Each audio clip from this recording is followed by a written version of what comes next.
Tell me what it's like living with dialysis. What is your life like day to day?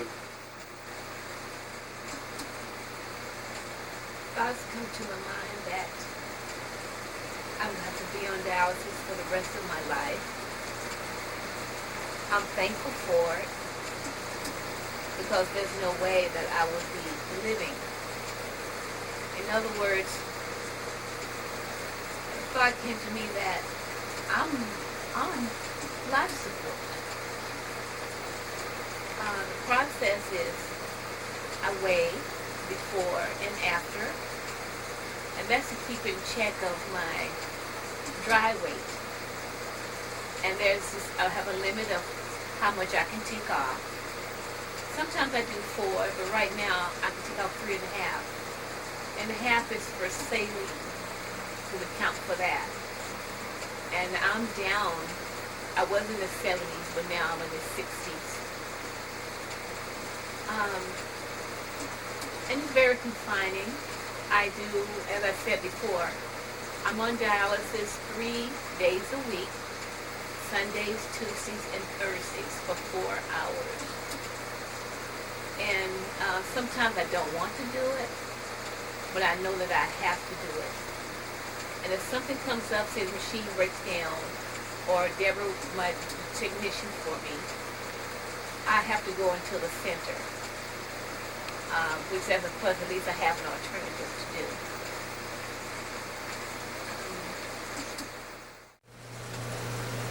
I want to thank God and His Son, Jesus, for being so merciful to me. He's brought me through after all the illnesses I've had. And I know that they love me and I love them. And thank you for helping me through trials with my family, and that we were able to keep going. Good afternoon. May I have your name, please? My name is Liz Jones. My name is Becky Shoemaker. Okay, I'm here to ask you whether or not you are an organ donor. Yes, I am. Okay. And no, I'm not. Okay, may I ask why you are an organ donor? Well, I just feel like after I die, if I have an organ that can benefit someone else and help them to continue a healthy life, then I want to help them with their life. I don't need it anymore, so someone else should be able to use it. I'm actually undecisive at this point. I've looked into it and I have mixed feelings about the youth of donors. I know it's a good program, but I also have mixed feelings about it. And what are your mixed feelings about it? Well, I just really feel that sometimes things can go too far, and so that is why I have not yet. I am actually right in the middle of looking in libraries and different things about organ donors and when people can say no, when people can say yes, and the process of that. Tell me this, if you needed an organ, what would your feelings be about receiving someone else's organ? I've been asked that. Of course, I'm sure I would want an organ, and that's what's really difficult. If I had to make that decision, I think the most difficult decision for me is the fact that who it is and why they died and how they died, and I don't know if I could get through that part of it and knowing that that person is in me. I'm just not sure I could deal with that. So I don't know if I would accept an organ or not. I really don't know. Even though that person had expressed an intent to have their organs used for someone else's life? Yes, I still don't know if I could do it. I really don't know. I think it would be a matter of when it happened, I would pray about it and I would have to decide at that point. Thank you. And could you tell me what motivated you to consent to become a donor? Well, I've had friends who have had cancer, who have had bone marrow transplants that have saved their life, and as I heard about that, I just thought, wow, there are people out there who are being recipients that are going on to live healthy lives, and I'm really not doing anything. This is something that I can do to make a difference. I do have a little bit of fear of, how they make the decisions. Sometimes I hear it's pretty political in hospitals about who gets the organ, so that's a concern. But I know there are plenty of children out there who are benefiting through kidneys, and now they can do the heart transplants, and so I guess the same thing. I just have to trust that God would make sure it was in the right person, and hopefully it would go on to help them live a productive, healthy, good life, and not a criminal life or something like that. So That's true. anyway, but yeah, it's just a way that I can help. I've tried to give blood before, and a lot of times I tend to be anemic, so I can't always give blood. So I thought, hopefully I could be an organ transplant and benefit someone someday. Thank you very much. Thank both of you. Hey, good afternoon, sir. Hi. Could you give me your name, please? Yes, Kim Isaac Williams. Okay, Mr. Williams, could you give me information as to whether or not you are an organ donor? At this time, I'm not. Okay. Is there any reason you aren't? No, actually, no reason at all. Okay. Are you aware of the fact that people are receiving organ transplants? Yes, but not to any large degree. I don't, I see it on TV and whatnot, but I don't know anybody that's affected by organ transplants and things of that nature. Do you have any opinions about organs transplants? Not necessarily. I have heard of cases where there have been rejections of the donor organ or what have you in the recipients and whatnot, but I don't have any real opinion in regards to it. Do you plan to ever become an organ donor? I don't know. I'm a little shaky on it. I don't know. The idea of one of my organs in someone else's body is kind of foreign to me. So is there a fear involved with this? A little. I think anyone would have a little bit of fear of having someone else have a part of what was theirs. So yeah, just a little bit. How would you feel about it if you were one person who needed an organ transplant? Well, I hope someone will show sympathy. Otherwise, I have to count my losses, I suppose. But I would hope someone would be sympathetic towards my struggle. So you would be willing to receive an organ? Yeah. If it meant my life, yes. Okay. Thank you very much. Thank you. Thank you. Would you give me your full name, please, sir? Dan Van Horn? Okay. Mr. Van Horn, are you a registered organ donor? Yes. Could you tell me what motivated you to become an organ donor? That's the right thing to do. How do you feel about organ transplants? I think it's a good thing. Yeah. Did it take you a long time to make the decision to become a registered donor? No. How long have you been one? For about 15 years, I guess. So as soon as you heard about it, you did it. Yeah. Yeah. How do you feel about becoming a recipient of someone else's organ? Well, if I needed it, I guess I wouldn't hesitate. Yeah, I mean, if the opportunity was there, sure. If you're homeless, how will they become aware that you are a donor? On my license. You have your driver's license? Okay, good. Thank you very much. Yeah. Have a good day. Give me your full name, please. Sarah Bonbreak. Okay. Sarah, could you give me, are you a registered organ donor? No, I'm too young. Okay. Would you become one if you could? Yes, I would. And why would you make that kind of decision? Because you can save someone's life. And, yeah. Well, does your family know that you would like to become an organ donor? Yeah, when my dad died, my mom had his organs donated. And so that saved a lot of people's lives. How did you feel about your father having his organs donated? I felt good about it because I knew that even though he's dead, he's helping other people live. Was he a registered organ donor, or did your mother make the decision on her own?